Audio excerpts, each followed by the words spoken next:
ನಮಸ್ಕಾರ. I am Megha Kiran, senior nutritionist and founder of Nutrinest with Megha.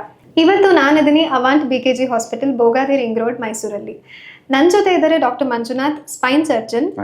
Hi sir. Spine surgeon ಏನು ಮಾಡ್ತಾರೆ? Spain ಸರ್ಜನ್ಗೂ ನ್ಯೂಟ್ರಿಷನ್ಗೂ ಏನು connection? Nutrition ಇಂಪಾರ್ಟೆಂಟಾ, ಸರ್ಜರಿನೇ ಎಲ್ಲಾನ? ಇದೆಲ್ಲದ್ರ ಬಗ್ಗೆನೂ ತಿಳ್ಕೊಳ್ಳೋಣ ಈ ಎಪಿಸೋಡಲ್ಲಿ. Come let's talk to doctors. Hello sir, welcome. ಹೇಗಿದ್ದೀರಾ? ನಾನು ಆರಾಮಾಗಿದ್ದೀನಿ. ನನ್ನ ಹೆಸರು ಡಾಕ್ಟರ್ ಮಂಜುನಾಥ್ ಅಂತ. ಆಸ್ ಯು ಇಂಟ್ರೊಡ್ಯೂಸ್ಡ್, ನಾನು exclusive spine surgeon. Okay. For the past ಒಂದು 10 ವರ್ಷದಿಂದ ನಾನು ಬರೀ ಸ್ಪೈನ್ ಸರ್ಜರಿನೇ ಮಾಡ್ಕೊಂಡಿರೋದು. ನೈಸ್. ಸೊ ಈಗ ನಾನೇನಂದ್ರೆ ಸ್ಪೈನ್ ಸರ್ಜರಿ ನ್ಯೂಟ್ರಿಷನ್ ಅಂತ ಹೇಳಿದ್ರೆ, ಅಫ್ಕೋರ್ಸ್ ನ್ಯೂಟ್ರಿಷನ್ ತುಂಬಾನೇ ಇಂಪಾರ್ಟೆಂಟ್. ಸೊ ಹೆಲ್ದಿ ವೆಯ್ಟ್ ನ ಮೇಂಟೈನ್ ಮಾಡುವಂಥದ್ದು, ಸೊ ಇದು ತುಂಬಾ ಮುಖ್ಯ ಆಗುತ್ತೆ. ಸರ್ಜರಿನೇ ಎಲ್ಲ ಅಂತಲ್ಲ, ಸರ್ಜರಿ ನಾವು ಹೇಳ್ದಂಗೆ ಎಲ್ಲ ಲಾಸ್ಟ್ ರಿಸಾರ್ಟ್. ಲಾಸ್ಟ್ ಅಲ್ಲೇ ನಾವು ಕೂಡ ಸರ್ಜರಿ ಅಡ್ವೈಸ್ ಕೂಡ ಮಾಡೋದು. ಬರೋರ್ಗೆಲ್ಲ ನಾವೇನು ಬಂದ ತಕ್ಷಣ surgery, back pain, neck pain ಅಂತ ಬರ್ತಾರೆ ಅಂದ ತಕ್ಷಣ ಸರ್ಜರಿ ಅಂತ ನಾವೇನು ಖಂಡಿತ ಅಡ್ವೈಸ್ ಮಾಡಲ್ಲ. ಸೊ ಇನಿಷಿಯಲಿ ನಾವು ಟ್ಯಾಬ್ಲೆಟ್ಸ್ ಅದು ಇದನ್ನೆಲ್ಲ ಕೊಡ್ತೀವಿ, ಸ್ವಲ್ಪ ಲೈಫ್ ಸ್ಟೈಲ್ ಚೇಂಜಸ್ ಕೂಡ ಹೇಳ್ತೀವಿ. ಸೊ ಆಮೇಲೆ ನಾವು ಲಾಸ್ಟ್ ಇದರಲ್ಲಿ ಆಪ್ಷನ್ ಅಲ್ಲಿ ಯಾವ್ದ್ರಲ್ಲೂ ಸರಿ ಆಗ್ಲಿಲ್ಲ ಅಂದಾಗ will advise Spain surgery. Okay. So sir, Spain surgery ಅಂದ ತಕ್ಷಣ ವಾಟ್ ಇಸ್ ಇಟ್? ಅಂದರೆ ಯಾಕೆ ಈ ಥರ ಸರ್ಜರಿ ಮಾಡಬೇಕು, ಅಥವಾ ಏನಕ್ಕೆ ಸರ್ಜರಿನ ರೆಸಾರ್ಟ್ ಅಂತ ಏನಕ್ಕೆ ಹೇಳ್ತೀವಿ ನಾವು ಸ್ಪೈನ್ ಇಶ್ಯೂಸಿಗೆ ಎಸ್ಪೆಷಲಿ? ನಮ್ದು first of all spine issues ಅಂದ್ರೆ ಯಾವ್ದು ಅಂತ ತಿಳ್ಕೊಳ್ಳೋಣ. ಸೊ ಸ್ಪೈನ್ ಇಶ್ಯೂಸ್ ಯಾವ್ದು ಅಂದ್ರೆ, ಒಂದು ಮೇನ್ ಆಗಿ ಬರೋದು ನನ್ನ OPD ನಾನು ಕಂಡು ಬರುವಂತದ್ದು neck pain, back pain, sciatica. ಕೈ ಹೇಳ್ತಾ ಬರೋದು, ಕಾಲು ಹೇಳ್ತಾ ಬರೋದು. ನಮ್ಮ ಆಡು ಭಾಷೆಯಲ್ಲಿ ಹೇಳೋಂಗೆ ನಾವು ಕೈ ಹೇಳ್ತಾ ಬರೋದು, ಕಾಲು ಹೇಳ್ತಾ ಬರೋದು ಅಂತ ಅನ್ಬಿಟ್ಟು ಹೇಳ್ತೀವಲ್ಲ, ಕೈ ಜುಮ್ ಅನ್ಸೋದು. ಸೊ ಇದೆಲ್ಲ ನಾವು OPD ಕಂಡು ಬರುವಂತ ಸಾಧಾರಣವಾದ ತೊಂದರೆಗಳು, ರೆಗ್ಯುಲರ್ ಇದಿರೋದು. ಸೊ ಇದಕ್ಕೆ ನಾವು ಈಗ 90% ಆಫ್ ದೀಸ್ ವಾಟ್ ಸಿಂಪ್ಟಮ್ಸ್ ಇದನ್ನೆಲ್ಲ ನಾವು ಮಾತ್ರೆಲ್ಲೇ ಕಡಿಮೆ ಮಾಡ್ಕೊಂಡ್ಬಿಡ್ಬೋದು. ಮಾತ್ರೆ, ಇಂಜೆಕ್ಷನ್ ಅಥವಾ whatever some exercises. So ಇದನ್ನ ನಾವು ಕರೆಕ್ಟ್ ಆಗಿ ಅದರಲ್ಲೇ ಸರಿ ಮಾಡ್ಕೊಂಡ್ಬಿಡ್ಬೋದು. ಇದೆಲ್ಲ ಮಾಡಿನೂ ಕಡಿಮೆ ಆಗಿಲ್ಲ ಅಂದಾಗ ನಾವು ಸರ್ಜರಿ ಅಡ್ವೈಸ್ ಮಾಡ್ತೀವಿ. ಸರ್, ಸುಮಾರು ಸಲ ಕ್ಯಾಲ್ಸಿಯಂ ಡಿಫಿಷಿಯನ್ಸಿಗೆ, ವೈಟಮಿನ್ D ಡಿಫಿಷಿಯನ್ಸಿಗೆ, ಅಥವಾ ಅವ್ರು ತುಂಬ ಓವರ್ ವೆಯ್ಟ್ ಇರೋ ಕಾರಣಕ್ಕೆ ಕೂಡ ಬ್ಯಾಕ್ ಪೇನ್ ಬರ್ತಾ ಇರುತ್ತೆ, ಅಥವಾ ಕೈ ಎಳ್ತಾ ಬರೋದು, ಮಂಡಿ ನೋವು ಬರೋದು ತುಂಬ ಕಾಮನ್ ಆಗಿ. ಇದೆಲ್ಲ ನನ್ನ ಪೇಷಂಟಲ್ಲಿ ಅಟ್ಲೀಸ್ಟ್ ನಾನು ನೋಡಿದ್ದೀನಿ, ಸುಮಾರು ಜನ ಇದು ಹೇಳ್ತಾರೆ. ಆ್ಯಂಡ್ ಇನ್ನೊಂದು ನೋಟಿಸ್ ಮಾಡಿರೋದು, ಮೇಡಮ್ ಸರ್ಜರಿ ಆಯಿತು, ನನಗೆ 6 ಮಂತ್ಸಿಂದ ಸರ್ಜರಿ ಆಯಿತು, ಈಗಲೂ ನಂಗೆ ಪೇನ್ ಅಂತೂ ಕಮ್ಮಿನೇ ಆಗಿಲ್ಲ ಅಂತ ಹೇಳ್ತಾರೆ. ಸೊ ಯಾಕೆ ಹಂಗಾಗುತ್ತೆ ಸರ್? ಈಗ ಸರ್ಜರಿ ಒಂದು ಮಾಡಿದ ತಕ್ಷಣ ಎಲ್ಲ ಮುಗೀತು ಅಂತಲ್ಲ. ಸರ್ಜರಿ ನನ್ನ ಪಾರ್ಟು, ನೆಕ್ಸ್ಟ್ ನಿಮ್ part, nutritionist part, patient part, ಎಲ್ಲ ಅವ್ರದ್ ಮೇಲೆ ಡಿಪೆಂಡ್ ಆಗುತ್ತೆ. ಈಗ ನಾವು ಸರ್ಜರಿ ಮಾಡಿದ್ವಿ ಅಂದ ತಕ್ಷಣ ನಾನು ಹೇಳ್ದಂಗೆ that's not the end point. That's where it starts. ನಾವು ಹೇಳಿರುವಂತ ಕೆಲವು ಎಕ್ಸರ್ಸೈಸಸ್ ಮತ್ತೆ ಲೈಫ್ ಸ್ಟೈಲ್ ಮಾಡಿಫಿಕೇಶನ್ಸ್ ಇದನ್ನೆಲ್ಲ ಮಾಡದೇ ಇದ್ದಾಗ they have that persistent pain. ಈಗ ನೀವು ಹೇಳಿದ್ರಿ ವೆಯ್ಟ್, ಹೆಲ್ದಿ ವೆಯ್ಟ್ ಮೇಂಟೈನ್ ಮಾಡಬೇಕು, ಹೆಲ್ದಿ ವೆಯ್ಟ್ ಲಾಸ್ ಮಾಡ್ಕೊಳ್ಳಲ್ಲ. ಕೆಲವರು ದಪ್ಪನೇ ಇರ್ತಾರೆ, ಕೆಲವು ಸಲ ಸರ್ಜರಿ ಆದ್ಮೇಲೆ ಇನ್ನೂ ಸೋಂಬೇರಿಯಾಗಿ ಇನ್ನೂ ದಪ್ಪ ಆಗ್ತಾರೆ. ಆ ವೆಯ್ಟ್ ಗೇನೇನೆ usually sometimes could be the reason for back pain ಅಂತ ಇರುತ್ತೆ. ಸೊ ಆದ್ರಿಂದ ನಾವ್ ಏನ್ ಹೇಳ್ತೀವಿ ಅಂದ್ರೆ, ಒಳ್ಳೆ ವೆಯ್ಟ್ ನ ಅಂದ್ರೆ ನಾರ್ಮಲ್ ವೆಯ್ಟ್, ಐಡಿಯಲ್ ವೆಯ್ಟ್ ಅಂತ ಅನ್ನೋದನ್ನ ಮೇಂಟೈನ್ ಮಾಡ್ಕೊಬೇಕು ಆಫ್ಟರ್ ದ ಸರ್ಜರಿ. ಅದ್ರ ಜೊತೆಗೆ ಕೆಲವು ಎಕ್ಸರ್ಸೈಸ್ ಎಲ್ಲ ನಾವು ಪ್ರಿಸ್ಕ್ರೈಬ್ ಮಾಡಿರ್ತೀವಿ. ಏನಾಗುತ್ತೆ ಅಂದ್ರೆ ಪೇಷಂಟ್ಸ್ಗಳು ನೋವು ಕಡಿಮೆ ಆಗೋಗುತ್ತಲ್ಲ, ಸೊ ಅವಾಗ ಏನೇನ್ ಎಕ್ಸರ್ಸೈಸ್ ಮಾಡೋದು ಬಿಡಿ ಅಂತ ಅಂದ್ಬಿಟ್ಟು ಒಂದ್ ಸ್ವಲ್ಪ ದಿನ ಮಾಡ್ತಾರೆ, ಒಂದ್ ಮೇ ಬಿ 2 to 3 weeks ಮಾಡ್ಬಿಡ್ತಾರೆ, ಆಮೇಲೆ ಬಿಟ್ಬಿಡ್ತಾರಲ್ಲ, ಅವಾಗ ಪೇನ್ ಬರುತ್ತೆ. So this is the reason for the recurrence or persistent back pain or neck pain ಅಂತ ಅಂದ್ಬಿಟ್ಟು ಹೇಳ್ತೀವಿ. ಸರ್, ಆಮೇಲೆ ದಿಸ್ 20-20-20 ರೂಲ್ ಇದೆಯಲ್ಲ, 20 minutes ಕೂತ್ಕೋಬೇಕು, 20 minutes ವಾಕ್ ಮಾಡಬೇಕು, ಮತ್ತೆ 20 minutes ರೆಸ್ಟ್ ಕೊಡಬೇಕು ಅಥವಾ ಸ್ಟ್ರೆಚ್ ಮಾಡಬೇಕು ಅಂತ, ಇದ್ರ ಬಗ್ಗೆ ನೀವೇನ್ ಹೇಳ್ತೀರಾ sir? Is it really helpful? Totally necessary actually, mainly in software individuals. ಹೌದು. ತುಂಬಾ ಕೂತ್ಕೊಳ್ಳೋರು, ತುಂಬಾ ನಿಂತ್ಕೊಳ್ಳೋರು, ಎರಡೂನು ಪ್ರಾಬ್ಲಮ್ ಏನೆ. ಈಗ ಕಂಡಕ್ಟರ್ಸ್, ಡ್ರೈವರ್ಸ್, ಇನ್ಫ್ಯಾಕ್ಟ್ ನಾವು ಸರ್ಜನ್ಸ್, ನೀವಂದ್ರೆ ಕೂತ್ಕೊಂಡು ಕೆಲಸ ಮಾಡ್ತೀರಾ, ಸ್ವಲ್ಪ what ever laptop work, what ever. So ಅದರಲ್ಲಿ ನಾವು ಈ 20-20 ರೂಲ್ ಅಥವಾ 30-30 ರೂಲ್ ಅಂತಾನು ಹೇಳ್ತೀವಿ ನಾವು ಯೂಶುವಲಿ. ಏನು ಅಂದ್ರೆ, for every 30 seconds or 30 minutes, every 30 minutes ಸ್ವಲ್ಪ ಎದ್ದು ಓಡಾಡಬೇಕು.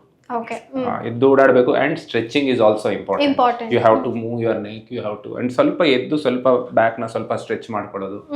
ಸೊ ಇದೆಲ್ಲ ಮಾಡೋದ್ರಿಂದ ಏನಾಗುತ್ತೆ ಅಂದ್ರೆ ನಾವು ತುಂಬಾ ಕಂಟಿನ್ಯೂಸ್ ಆಗಿ ಒಂದೇ ಪೊಸಿಷನ್ ಅಲ್ಲಿ ಕೂತಿದ್ದಾಗ ಬ್ಲಡ್ ಸರ್ಕ್ಯುಲೇಷನ್ ಸ್ವಲ್ಪ ಕಡಿಮೆ ಆಗುತ್ತೆ for any one as such. ಈಗ ನಾನ್ ಕೂತ್ಕೊಂಡ್ರೆ ತುಂಬಾ ಹೊತ್ತು ಕೂತ್ಕೊಂಡಿರ್ತೀರಾ, ನೀವು ಕೂತ್ಕೊಂಡಿರ್ತೀರಾ, ನಮ್ನೆಸ್ ಒಂಥರ ಬರುತ್ತೆ, ಕಾಲ್ ಜೋಮ್ ಹಿಡಿದಂಗ ಆಗುತ್ತೆ. It is mainly because blood circulation ಅನ್ನೋದು ಕಡಿಮೆ ಆಗುತ್ತೆ. ಅವಾಗ they will develop that back pain. To avoid that ಇದು 20-20 ರೂಲ್ ಫಾರ್ ಎವರಿ 20 ಮಿನಿಟ್ಸ್ ನೀವು ಸರ್ ನಾನು ಸಾಫ್ಟ್ವೇರ್ ಇಂಡಿವಿಜುವಲ್ ಸರ್ ನಾನು ಬೆಳಗ್ಗೆ ಸಂಜೆ ತನಕ ಕೂತಿರ್ಬೇಕು ಎದ್ದೇಳಕ್ಕಾಗಲ್ಲ, ಒಂದು 30 ಸೆಕೆಂಡ್ಸ್ ನಿಮ್ಮ ಬಾಡಿಗೆ ಅಂತ ನೀವು ಒಂದು ಸ್ವಲ್ಪ ಟೈಮ್ ಕೊಡ್ತು ಅಂತಂದ್ರೆ ಜಸ್ಟ್ 30 ಸೆಕೆಂಡ್ಸ್ ಎದ್ದು ಒಂದು ಸ್ವಲ್ಪ ಹೋಗಿ.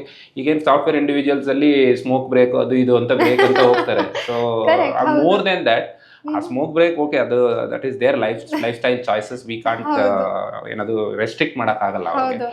ಬಟ್ ಇದು ನಿಮ್ಮ ಹೆಲ್ತ್ಗೋಸ್ಕರ ಅಂದ್ರೆ this is very much important than smoke ಅಲ್ಲ ಆಬ್ವಿಯಸ್ಲಿ. ಸೊ ಆದ್ರಿಂದ ಒಂದು 30 ಮಿನಿಟ್ಸ್ ಆಗಿದ ತಕ್ಷಣ 30 ಸೆಕೆಂಡ್ಸ್ ಜಸ್ಟ್ ಓಡಾಡಿ, ಜಸ್ಟ್ ಇಲ್ಲಿ ಹೋಗ್ಬಿಟ್ಟು ಬಂದು ಕೂತ್ಕೊಳ್ಳಿ. ಸ್ಮೋಕ್ ಮಾಡೋದನ್ನ ಪ್ರಮೋಟ್ ಮಾಡ್ತಾ ಇಲ್ಲ, definitely not promoting smoking. It's smoking is very much bad. So smoke ಮಾಡಕ್ ಹೋಗೋ ಆ ವಾಕಿಂಗ್ ಡ್ಯೂರೇಷನ್ ಅಲ್ಲೇ ಸ್ವಲ್ಪ ಸ್ಟ್ರೆಚ್ ಗಿಚ್ ಮಾಡ್ಕೊಂಡ್ರೆ ಅಟ್ಲೀಸ್ಟ್ ಇನ್ ದಟ್ ವೇ ಏನಾದ್ರೂ ಮಾಡಕ್ ಟ್ರೈ ಮಾಡ್ಬೋದು. Looking at the other part of it, ನಾವಿಲ್ಲಿ ಸ್ಮೋಕ್ ಮಾಡಕ್ಕಂತೂ ಹೇಳ್ತಾ ಇಲ್ಲ ಅಗೇನ್. ಸೊ ವೈಟಮಿನ್ ಡಿಫಿಷಿಯನ್ಸೀಸ್ ಅಂತ ಅಂದಾಗ which are the common deficiencies that you have seen at least? ಅವ್ರಿಗೆ ಪೇನ್ ಬರ್ತಾ ಇರೋದೇ because of deficiency, calcium deficiency ಇರ್ಬೋದು, ಸಮ್ಟೈಮ್ಸ್ ವೈಟಮಿನ್ B12 ಡಿಫಿಷಿಯನ್ಸಿ ಇರ್ಬೋದು, and sometimes it could also be basic ಏನಂತಾರೆ iron ಕಮ್ಮಿ ಆಗಿರೋದಕ್ಕೆ ಕೂಡ ಅವ್ರಿಗೆ ಈ ಬಲ್ಗೈ ಈ ಪೋರ್ಷನ್ ಆಫ್ ದ ಪಾರ್ಟ್ ಒಂದೊಂದ್ಸಲ ನೋವು ಬರ್ತಾ ಇರುತ್ತೆ. ಇದನ್ನ ಎಷ್ಟು ಫ್ರೀಕ್ವೆಂಟ್ ಆಗಿ ನೋಡಿದ್ದೀರಾ ಸರ್? ಇದು ನೀವು ಹೇಳ್ದಂಗೆ vitamin D, vitamin B12, calcium or iron ಈ ಡಿಫಿಷಿಯನ್ಸಿ ಕಾಮನ್ ಆಗಿರುತ್ತೆ. ಸೊ ಇದನ್ನ ನಾವು first most of the times ಈ ಡಿಫಿಷಿಯನ್ಸಿ ಇರೋರು ಹೆಂಗ್ ಪ್ರೆಸೆಂಟ್ ಆಗ್ತಾರೆ ಅಂದ್ರೆ ಜಸ್ಟ್ ಬಾಡಿ ಏಕ್ಸ್, ಮಯಾಲ್ಜಿಯಾ ಅಂದ್ರೆ ಬರೀ ಸುಸ್ತಾಗ್ತಾ ಇರುತ್ತೆ, ಏನ್ ಯಾವಾಗ್ಲೂ ಮೈಕೈ ನೋವು ಸರ್ ಆಗ್ತಾನೆ ಇಲ್ಲ ಅಂತ ಅನ್ಬಿಟ್ಟು ಹೇಳ್ತಾರೆ. ಸೊ ಆ ತರ ಬಂದಾಗ we would advise this tests. So ಅದ್ರಲ್ಲಿ ಸ್ವಲ್ಪ ಮಾಡಿಫಿಕೇಶನ್ ಮಾಡ್ಕೊಂಡು ಸ್ವಲ್ಪ ಸಪ್ಲಿಮೆಂಟ್ಸ್ ತಗೊಂತು ಅಂತಂದ್ರೆ ಅದಾಗದೆ ಕ್ಲಿಯರ್ ಆಗೋಗುತ್ತೆ. ಈಗ B12 ಡಿಫಿಷಿಯನ್ಸಿ ಅಂತಂದ್ರೆ ಬರೀ ಜುಮ್ ಅನ್ನೋದು, ಕೈಯೆಲ್ಲ ಜುಮ್ ಅನ್ನೋದು, ಕಾಲೆಲ್ಲ ಜುಮ್ ಅನ್ನೋದು, ಏನೋ ಚುಚ್ಚದಂಗ್ ಆಗ್ತಾ ಇದೆ, ಟಿಂಗ್ಲಿಂಗ್ ಅಂಡ್ ನಮ್ನೆಸ್ ಅಂತ ಹೇಳ್ತೀವಲ್ಲ, ಸೊ ಆ ತರ ಟಿಂಗ್ಲಿಂಗ್ ಅಂಡ್ ನಮ್ನೆಸ್ ಬರುತ್ತೆ. ಕ್ಯಾಲ್ಸಿಯಂ ಡಿಫಿಷಿಯನ್ಸಿ ಅಂತಂದ್ರೆ ಬೋನ್ ಪೇನ್ಸ್, ಎಲ್ಲಾ ಕಡೆ ಈ ಕಡೆ ಜಾಯಿಂಟ್ ಪೇನ್ಸ್, ಈ ಕಡೆ ಜಾಯಿಂಟ್ ಪೇನ್ಸ್ ಅದೆಲ್ಲ ಬರುತ್ತೆ, ಈ ಪೋರ್ಷನ್ ಅಲ್ಲೆಲ್ಲ ಪೇನ್ ಬರುತ್ತೆ. There are other conditions also, arthritis ಅದೆಲ್ಲ ಬರುತ್ತೆ, ದಟ್ ಇಸ್ ಬೇರೆ we will see later. But ಇದು ಕಾಮನ್ ಆಗಿ ಪೇನ್ಸ್ ಬರುವಂತ ಸನ್ನಿವೇಶಗಳು. ಸೊ ಅದರಲ್ಲಿ ನಾವು ಇದನ್ನ ರೆಕ್ಟಿಫೈ ಮಾಡ್ಕೊಳ್ತು ಅಂತಂದ್ರೆ ಸ್ವಲ್ಪ supplements and with your guidance, some nutritionist guidance ನ ತಗೊಂಡು ವಿ ಕ್ಯಾನ್ ರೆಕ್ಟಿಫೈ ಇಟ್. ಅದನ್ನ ಮಾಡ್ಕೊಳ್ತು ಅಂತಂದ್ರೆ ಈ ಪೇನ್ಸ್ ಎಲ್ಲ ಕಡಿಮೆ ಆಗುತ್ತೆ. ಇದೆಲ್ಲ ಸರ್ಜರಿ ಅವಶ್ಯಕತೆನೂ ಬರೋದಿಲ್ಲ, ಬರೀ ಜಸ್ಟ್ ಬಾಡಿ ಪೇನ್ಸ್ಗೆ ಇದಕ್ಕೆಲ್ಲ. ಸೊ ಪ್ರತಿ ಸಲ ಫುಡ್ ಅಲ್ಲೇ ಎಲ್ಲ ಸರಿ ಹೋಗುತ್ತೆ ಅನ್ನೋ ಮಿಸ್ಕನ್ಸೆಪ್ಷನ್ ನೀವೆಷ್ಟು ನಂಬ್ತೀರಾ ಸರ್?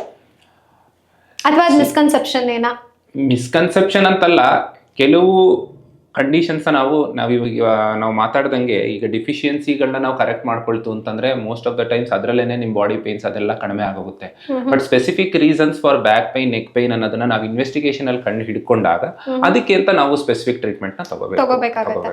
ಸೊ ರೂಟ್ ಪ್ರಾಬ್ಲಮ್ಸ್ ಗೊತ್ತಾದಾಗ ಸ್ಟ್ರೀಮ್ ಲೈನ್ ಮಾಡೋದಕ್ಕೆ ದ ಟೈಪ್ ಆಫ್ ಮೆಡಿಕೇಶನ್ ಅಥವಾ ದ ಟೈಪ್ ಆಫ್ ಟ್ರೀಟ್ಮೆಂಟ್ ನ ಸ್ಟ್ರೀಮ್ ಲೈನ್ ಮಾಡೋದಕ್ಕೆ ನಿಮಗೂ ಕೂಡ ಈಸಿ ಆಗುತ್ತೆ. Right, okay. ಸೊ ನೀವು ಫಿಸಿಯೋಥೆರಪಿ ಸಜೆಸ್ಟ್ ಮಾಡ್ತೀರಾ, ಸ್ಟ್ರೆಂತ್ ಟ್ರೈನಿಂಗ್ ಸಜೆಸ್ಟ್ ಮಾಡ್ತೀರಾ? ಎರಡು ಕೂಡ. Strength training is very much important. ಏನಕ್ಕೆ ಅಂತಂದ್ರೆ ನಮ್ಮ ಬಾಡಿಲಿರೋದು most of the times water ಏನೇ, 60% ವಾಟೆವರ್. ಮಸಲ್ಸ್ ನಮಗೆ ಎಲ್ಲಾ ಆಕ್ಟಿವಿಟೀಸ್ ಮಾಡಬೇಕು ಅಂದ್ರೂ ಮಸಲ್ಸ್ ಆರ್ ಇಂಪಾರ್ಟೆಂಟ್. ಜಸ್ಟ್ ನೀವು ವೆಯ್ಟ್ ಲಾಸ್ ಮಾಡ್ಕೊಂಡು ಸಣ್ಣ ಆಗೋದೆ ಅಂತ ಅನ್ಕೊಂಡು ನೀವು ಸಣ್ಣ ಆಯ್ತು ಅಂದ್ರೆ ಸುಸ್ತಾಗ್ತೀರಾ. ನಿಮ್ಗೆ ಶಕ್ತಿ ಅನ್ನೋದು ಬೇಕು, ಸ್ಟ್ರೆಂತ್ ಅಬ್ಸಲ್ಯೂಟ್ಲಿ ಬೇಕು. So obviously strength training is very much important. ಈಗ ಸ್ಪೆಸಿಫಿಕ್ ಏಜ್ ಅವರೇ ಮಾಡಬೇಕು ಅಂತಾನು ಏನಿಲ್ಲ. From the beginning if you start working out like 18 years ಇಂದನು ಈಗ ಎಲ್ಲರೂ gym culture. Everyone wants to go to gym, everyone wants to stay fit, and everyone wants to look slim also. Everyone wants to go zero figure ಅದು ಇದು ಏನೇನೋ ಹೇಳ್ತಾರೆ. So ಇದು ಮಾತ್ರ ಬರೀ 0 figure ಬಂದ ತಕ್ಷಣ ನೀವು ಕಂಪ್ಲೀಟ್ ಹೆಲ್ದಿ ಅಂತಲ್ಲ. ಸೊ ಸ್ಟ್ರೆಂತ್ ಟ್ರೈನಿಂಗ್ ಅಂದ್ರೆ ಮಸಲ್ಸ್ನೇ ನಮಗೆ ಓಲ್ಡ್ ಏಜ್ ಅಲ್ಲಿ muscles are very much important to carry out the daily so ಈಗ ಆಕ್ಟಿವಿಟೀಸ್. ಸಾರ್ಕೋಪೆನಿಯಾ ಅಥವಾ ಆಸ್ಟಿಯೋಪೊರೋಸಿಸ್ ಅಂತ ನಾವೇನ್ ಹೇಳ್ತೇವೆ, ಆಸ್ಟಿಯೋಪೊರೋಸಿಸ್ ಅದೆಲ್ಲ ಈಗ ಮಸಲ್ಸ್ ಇಲ್ಲ ಅಂತಂದ್ರೆ ನಮ್ ಬಾಡಿ weight ಯಾವ್ದ ಮೇಲೆ ಬೀಳುತ್ತೆ, ಬೋನ್ಸ್ ಮೇಲೆ ಬೀಳುತ್ತೆ. So bones get weakened. Correct. So bones get weakened ಆದಾಗ obviously you will get back pain, neck pain, body pains, everything will be so pain. That is where I think ಅಲ್ಲಿ irreversible change ಆಗ್ಬಿಡುತ್ತೆ. ಆ time ಅಲ್ಲಿ ನಾವು ಹೋಗಿ muscle build ಮಾಡ್ಬೇಕು ಅಂದ್ರೆ last minute ಅಲ್ಲಿ ನೀವು ಹೋಗಿ ಮಾಡ್ತೀವಿ ಅಂತಂದ್ರೆ ದೇರ್ ಇಸ್ ನೋ ಪಾಯಿಂಟ್. ಹೌದು. ನೀವು ಅರ್ಲಿ ಏಜ್ ಅಲ್ಲೇ ಸ್ವಲ್ಪ ಶುರು ಮಾಡ್ಕೊಳ್ತು ಅಂತಂದ್ರೆ and cultivating healthy habits also. Strength training is also healthy habit. ಹೌದು, ಡೆಫಿನೆಟ್ಲಿ. ಸೊ ಅದನ್ನ ಮಾಡ್ಕೊಳ್ತು ಅಂತಂದ್ರೆ ದಟ್ ಇಸ್ ಬೆಟರ್. ಫಿಸಿಯೋಥೆರಪಿ ನಾನು ಯಾವಾಗ ಅಡ್ವೈಸ್ ಮಾಡ್ತೀನಿ ಅಂತಂದ್ರೆ only some back strengthening exercises, neck strengthening exercises, ಅದನ್ನೆಲ್ಲ ಕೆಲವು ಜಸ್ಟ್ ನಮ್ ಬಾಡಿ weight ಎಕ್ಸರ್ಸೈಸಸ್. ಅದೆಲ್ಲ ಸ್ಟ್ರೆಂತ್ ಟ್ರೈನಿಂಗ್ ಅಂದ್ರೆ ನಮ್ ಬಾಡಿ weight ಮಾಡ್ಕೊಂಡು ಮಾಡುವಂತ ಎಕ್ಸರ್ಸೈಸಸ್ ಫಿಸಿಯೋಥೆರಪಿಸ್ಟ್ ಟೀಚ್ ಮಾಡ್ತಾರೆ. ಸೊ ಅದನ್ನ ನೀವು ಮನೇಲಿ ಮಾಡಬಹುದು. ಬಟ್ ಸ್ಟ್ರೆಂತ್ ಟ್ರೈನಿಂಗ್ ಅಂದ್ರೆ you have to lift some weights. Okay, not like ಎಲ್ಲ ತುಂಬಾ weight ಅಂತಂದ್ರೆ ಏನು 10 kg 20 kg 30 kg ಎತ್ತಬೇಕು ಅಂತ ಏನಲ್ಲ. ನಿಮ್ಮ ಬಾಡಿ ಗೆ ನಿಮ್ಗೆ ಎಷ್ಟು ಎತ್ತಕ್ಕಾಗುತ್ತೋ you should keep your muscles active all the time. I think I also seen, ನನ್ನ ಕನ್ಸಲ್ಟೇಷನ್ ಅಲ್ಲಿ ಒಂದಿಬ್ರಿಗೆ ಹೇಳಿದ್ದೀನಿ, ಪೋಸ್ಟ್ 60 ಎಲ್ಲ ಬರ್ತಾರಲ್ಲ, ಅವ್ರಿಗೆ ಒಂದು ಸ್ವಲ್ಪ ವೆಯ್ಟ್ ಲಿಫ್ಟ್ ಮಾಡೋದಕ್ಕೆಲ್ಲ ಕಷ್ಟ ಇರುತ್ತಲ್ಲ, ಅವ್ರಿಗೆ ನಾನು ಹೇಳೋದು 1 ಲೀಟರ್ ವಾಟರ್ ಬಾಟಲ್ನ ಫಿಲ್ ಮಾಡಿಕೊಂಡು 2 ಕೈಯಲ್ಲಿ 1 ಲೀಟರ್ ವಾಟರ್ ಬಾಟಲ್ ಇಟ್ಕೊಂಡ್ರೆ that itself to start ಸಾಕು. Yes, absolutely. That's a very good effective technique. At least ಎಲ್ರಿಗೂ ಜಿಮ್ ಹೋಗಕ್ಕೂ ಇಷ್ಟ ಇರೋದಿಲ್ಲ ಅಂಡ್ ಆ ಮೈಂಡ್ ಸೆಟ್ ಬರೋದಕ್ಕೂ ಸ್ವಲ್ಪ ಟೈಮ್ ಬೇಕಾಗುತ್ತೆ. Yes, absolutely. ಸೊ ಅಲ್ಲಿ ತನಕ ಮನೇಲೆ 1 ಲೀಟರ್ ವಾಟರ್ ಬಾಟಲ್ ನ ಫಿಲ್ ಮಾಡ್ಕೊಂಡು 2 ಕೈಯಲ್ಲಿ ಒಂದೊಂದು ಇಟ್ಕೊಂಡು ಅದನ್ನ ನಾವು ವಿ ಕ್ಯಾನ್ ಈಸಿಲಿ ಕ್ಯಾರಿ, ಅಥವಾ 1 ಕೈಯಲ್ಲಿ ಇಟ್ಕೊಂಡು ಈ ತರ ಇಟ್ಕೋಬೇಕು ಅಂದ್ರೆ I think it takes a lot of effort. ಅದು ಕಷ್ಟ, ಈಸಿ ಅಲ್ಲ. ನಾವು 60 ಇಯರ್ಸ್ ಅಲ್ಲಿ ಶುರು ಮಾಡ್ಬೇಕು ಅಂದ್ರೆ ಬಹಳ ಕಷ್ಟ, ತುಂಬಾ ಕಷ್ಟ ಅದು. ಸೊ ಸಿಂಪಲ್ ಟೆಕ್ನಿಕ್ಸ್ ಅಥವಾ ಇವಾಗೆಲ್ಲ ನಮ್ಗೆ ಇದು ಸಿಗ್ತಾ ಇದೆಯಲ್ಲ ಮಡ್ ಬ್ಯಾಗ್ಸ್ ಎಲ್ಲ, ಆ ತರದೆಲ್ಲ ಸಿಗ್ತಾ ಇದೆಯಲ್ಲ, ಅದನ್ನ ಹಾಕೊಂಡು ಕೂಡ ಮನೇಲೆ ಮಾಡ್ಕೋಬಹುದು. ಜಸ್ಟ್ ಟು ಸ್ಟಾರ್ಟ್ ವಿತ್ ಈ ತರ ಶುರು ಮಾಡಿದ್ರು ಕೂಡ ಒಳ್ಳೇದು. At least they will be active in that way. ಹೌದು. ಸೊ ವಾಕಿಂಗ್ ಎಲ್ಲರೂ ಮಾಡ್ತಾರೆ, ಎಲ್ಲರೂ everyone will go for walk. ಬೆಳಗ್ಗೆ ಎದ್ದು ನಾನು ವಾಕಿಂಗ್ ಮಾಡ್ತೀನಿ ಸರ್ ಅಂತ ಹೇಳ್ತಾರೆ.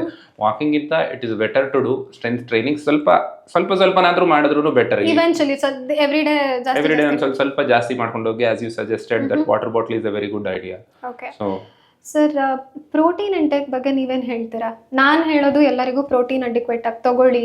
ಪ್ರೋಟೀನ್ ತಗೊಂಡಾಗ ಈ ಥರದ ಎಷ್ಟೊಂದು ಸಮಸ್ಯೆಗಳನ್ನ, ಎಸ್ಪೆಷಲಿ ಬೋನ್ ರಿಲೇಟೆಡ್ ಇಶ್ಯೂಸ್ ಇದ್ದಾಗ ಕಂಟ್ರೋಲ್ ಮಾಡ್ಬೋದು ಅಂತ ಹೇಳ್ತೀರಿ. ಆ್ಯಂಡ್ ರಿಕವರಿ ಪೋಸ್ಟ್ ಸರ್ಜರಿ ಕೂಡ ಇಂಪಾರ್ಟೆಂಟ್ ಆಗಿ ಪ್ರೋಟೀನ್ ತಗೋಬೇಕು ಅಂತ ಸುಮಾರಷ್ಟು ಜನಕ್ಕೆ ನಾವು ಹೇಳ್ತಾನೆ ಇರ್ತೀವಿ. ಆ್ಯಂಡ್ ಸಜೆಸ್ಟ್ ಮಾಡಿದಷ್ಟು ಅವ್ರು ತಗೋತಾರೆ, ಬಿಡೋರು ಬಿಡ್ತಾರೆ, ಅಥವಾ ಶಾರ್ಟ್ ಟೈಮ್ ಪ್ರಾಕ್ಟೀಸ್ ಮಾಡ್ತಿರ್ತಾರೆ. ಸೊ ಇದಕ್ಕೆ what would you say, protein ಎಷ್ಟು ಇಂಪಾರ್ಟೆಂಟ್?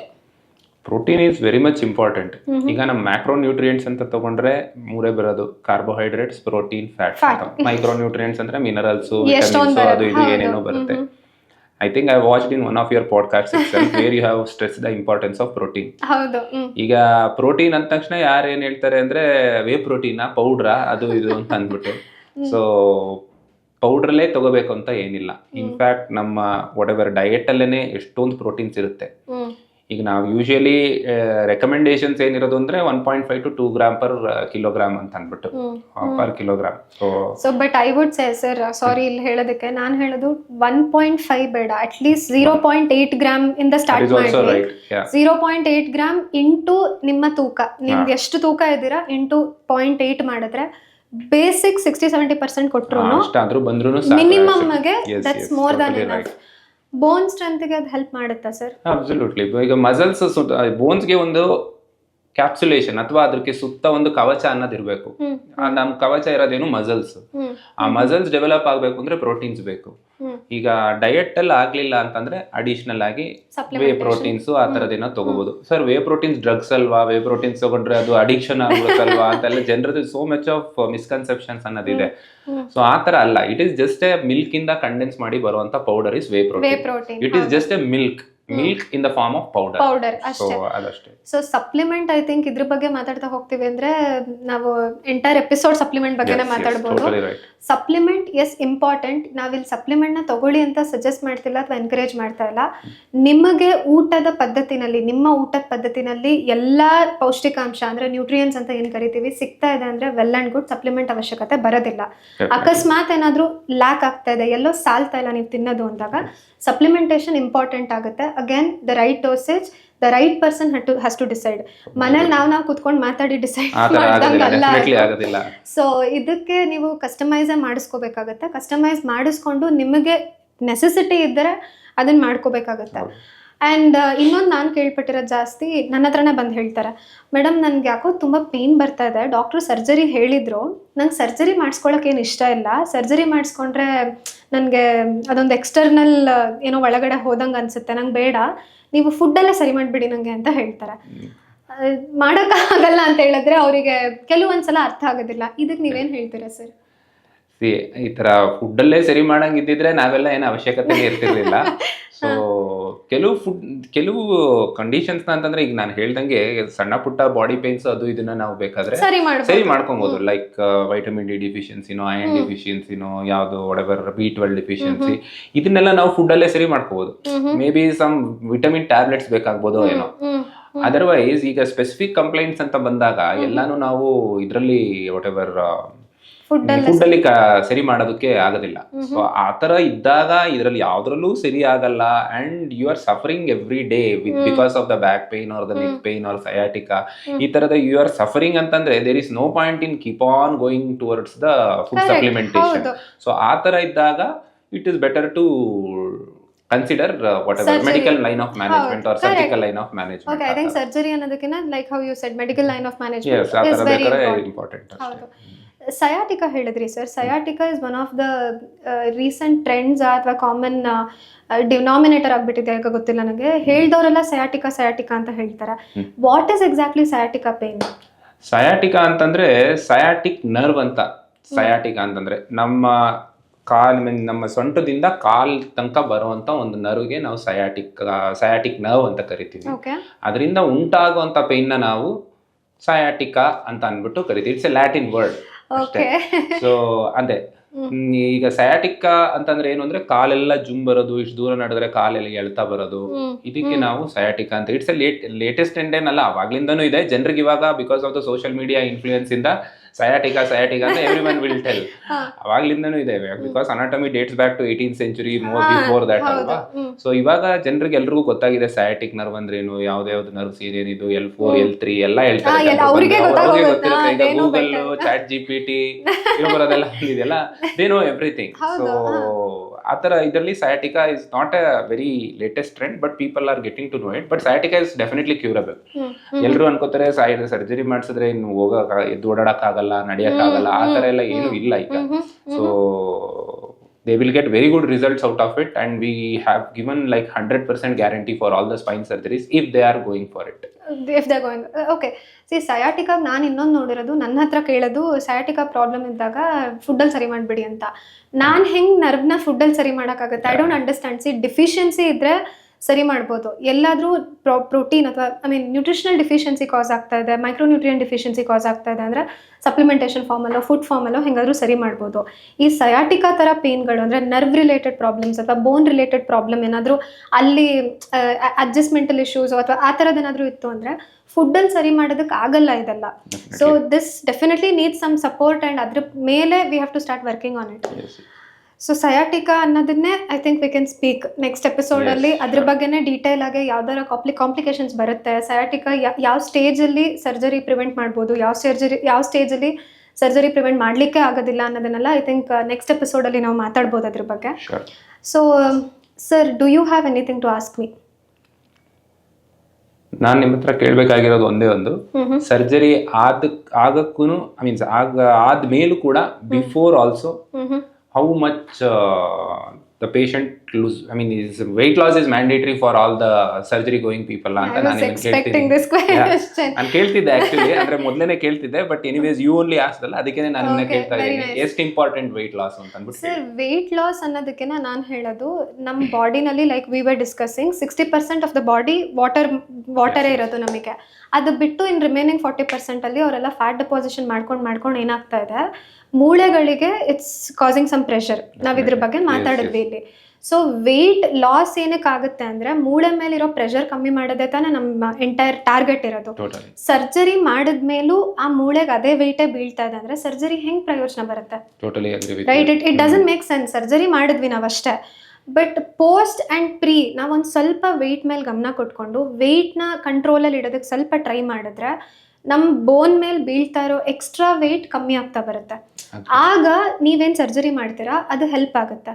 ಪ್ರೀ ಸರ್ಜರಿ ಸ್ವಲ್ಪ ವೆಯ್ಟ್ ಲಾಸ್ ಮಾಡ್ಕೊಂಡಿದ್ದಾರೆ ಅಂದ್ರೆ ಪೋಸ್ಟ್ ಸರ್ಜರಿ ರಿಕವರಿ ಫಾಸ್ಟರ್ ಆಗುತ್ತೆ. ಸೊ ಮಂಡಿ ಮೇಲೆ 100 kg ಒಟ್ಟಿಗೆ ಬೀಳೋದ್ರ ಬದಲು 80 kg ಬೀಳ್ತಾ ಇದೆ. ಅಲ್ಲಿ 20 kg ಕಮ್ಮಿನೇ ಆಯ್ತಲ್ವಾ? ಸೊ 20 kg ಕಮ್ಮಿ ಆದಾಗ ರಿಕವರಿ ಪ್ರಾಸೆಸ್ ಅಲ್ಲಿ ನಾನು 80 kg ಮಂಡಿ ಮೇಲೆ ಲೋಡ್ ಹಾಕ್ಬೇಕಾಗುತ್ತೆ, 100 kg ಹಾಕೋಷ್ಟಿಲ್ಲ. ಸೊ ಇದು ತುಂಬಾ ವೆರಿ ಸಿಂಪಲ್. ಇದು ಯಾಕೆ ಜನ ಕಾಂಪ್ಲಿಕೇಟ್ ಮಾಡ್ಕೋತಾರೆ ನಂಗೆ ಗೊತ್ತಿಲ್ಲ.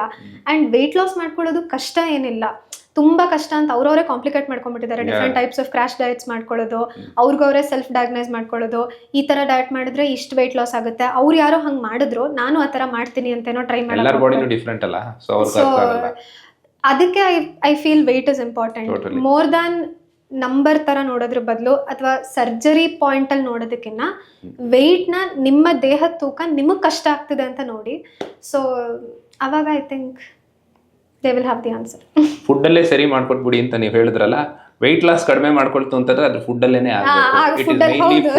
It is not that you have done cardio, you have done strength training ಎಲ್ಲ ಮಾಡ್ತಾ ಇದೀನಿ ಸರ್ ಏನೂ ಆಗಿಲ್ಲ, ಮನೆಗೆ ಹೋಗ್ಬಿಟ್ಟು ಇದೆಲ್ಲ ಮಾಡ್ಬಿಟ್ಟು ಹೋಗಿ ಮನೆಗೆ ಹೋಗಿ ಬಿರಿಯಾನಿ ತಿಂತೀನಿ, ಇಟ್ಸ್ ಟೋಟಲಿ ರಾಂಗ್. ಅಂಡ್ ಕೆಲವರು ಅದು ಹೇಳ್ತಾರೆ, ನಾನು ವೆಯ್ಟ್ ಟ್ರೈನಿಂಗ್ ಮಾಡ್ತೀನಿ, ಎಂಡೂರೆನ್ಸ್ ಮಾಡ್ತೀನಿ, ವಾಕಿಂಗ್ ಮಾಡ್ತೀನಿ, ಎಲ್ಲ ಮಾಡ್ತೀನಿ ನಾನು ಅಂತ.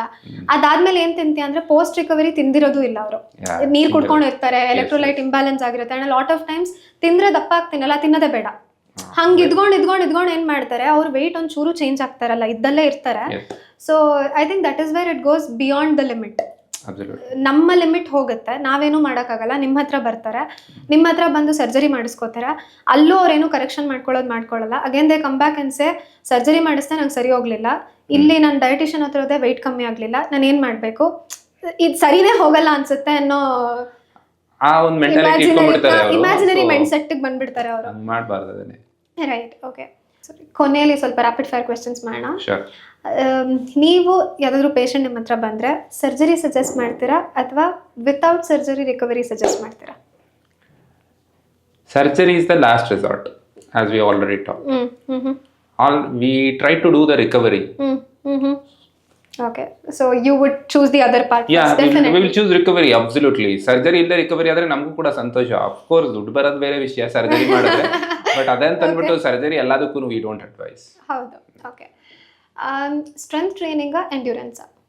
Strength training. Okay, very good. Do you have anything to ask me before we wrap up the session? Food ಅಲ್ಲೇ ಕ್ಲಿಯರ್ ಮಾಡ್ಕೊಳ್ಳೋದು ಹೆಂಗೆ ಅಂತ ಹೇಳಿದ್ರಲ್ಲ, ಸೊ ಅದನ್ನ ಈಗ ಬಿಫೋರ್ ಸರ್ಜರಿ ಕೆಲವ್ರಿಗೆ ವೆಯ್ಟ್ ಲಾಸ್ ಮಾಡ್ಕೊಂಡೇನೆ ಕೆಲವ್ರಿಗೆ ರೆಡಿ ಆಗಿರೋ ಇನ್ಸಿಡೆನ್ಸಸ್ ನಾನು ನೋಡಿದ್ದೀನಿ. ಹೌದು, ನಿಮ್ದೇ ಒಂದು ಕ್ಲೈಂಟ್, ನನ್ನ ಕೆಲವು ಕ್ಲೈಂಟ್ಸ್ ಗಳೆಲ್ಲ ವಿತೌಟ್ ಸರ್ಜರಿನೇ ಕೂಡ ಸೊ ದೇ ಹ್ಯಾವ್ ರಿಕವರ್ಡ್. ಅದ್ರ ಬಗ್ಗೆ ಹೇಳಿ sir. Name of the client ಬೇಡ, ಬಟ್ ನೀವೇ ನಂಗೆ ಸಜೆಸ್ಟ್ ಮಾಡಿದ ಕ್ಲೈಂಟ್ ಒಬ್ರು, ಅವ್ರಿಗೆ ನೀವು ಸರ್ಜರಿ ಆಗ್ಬೇಕು ಅಂತ ಹೇಳಿದ್ರಿ, 2 ಮಂಡಿ ಇನ್ಫ್ಯಾಕ್ಟ್ ಅವ್ರಿಗೆ ರಿಪ್ಲೇಸ್ಮೆಂಟ್ ಆಗ್ಬೇಕು ಅಂತ ಹೇಳಿದ್ರಿ. ವಿಧಾನಸೌಧ. ಸೊ ಅವರಿಗೆ ಅವ್ರದೊಂದು 10-12 kg ವೆಯ್ಟ್ ಲಾಸ್ ಆದ್ಮೇಲೆ ಐ ಗೆಸ್ ನಾವು ಸರ್ಜರಿ ಮಾಡೇ ಇಲ್ಲ ಅವ್ರಿಗೆ, ಅಲ್ವಾ? ರೈಟ್, ಇಂಜೆಕ್ಷನ್ ಎಲ್ಲ ಕ್ಲಿಯರ್ ಆಯ್ತು ಅವ್ರಿಗೆ. ಡಯಟ್ ಏನ್ ಮಾಡಿದ್ರು, at the age of 60 she started. She was not even 30-40 when she started the process. So ಇದೊಂದು ಸಣ್ಣ ಎಕ್ಸಾಂಪಲ್ ತಗೊಂಡಿದ್ದೀವಿ ನಾವು. ಆ ಥರ we have so many cases. Example ಕೊಡಬೇಕು ಅಂದರೆ, ಅವ್ರ ಕೇಸಲ್ಲಿ ನೀವು ಒಂದು ಇಂಜೆಕ್ಷನ್ ಅಥವಾ ಒಂದು ಸೆಟ್ ಆಫ್ ಆಂಟಿಬಯೋಟಿಕ್ಸ್ ಏನು ಕೊಡಬೇಕಿತ್ತೋ to treat that immediate pain ಅಥವಾ ಆ ಪೇನ್ ರಿಲೀವಿಂಗ್ಗೋಸ್ಕರ ಏನು ಮಾಡಬೇಕಿತ್ತೋ ನೀವು ನೋಡ್ಕೊಂಡ್ರಿ. ನ್ಯೂಟ್ರಿಷನ್ ಪಾರ್ಟಲ್ಲಿ ನಾನು ನೋಡಿಕೊಂಡೆ ಅವರಿಗೆ.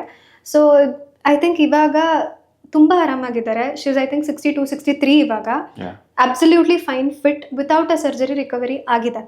So it is not that every time surgery is the last point. Recovery ಮಾಡ್ಬೋದು ನನ್ನ ಲಿಮಿಟಲ್ಲಿ ಇದ್ದರೆ. ನನ್ನ ಲಿಮಿಟಲ್ಲಿ ಇಲ್ಲ ಅಂದರೆ ನನಗೂ ತುಂಬ ಕಷ್ಟ ಆಗುತ್ತೆ ಜಸ್ಟ್ ವಿತ್ ಫುಡ್ ಸರಿ ಮಾಡೋದಕ್ಕೆ.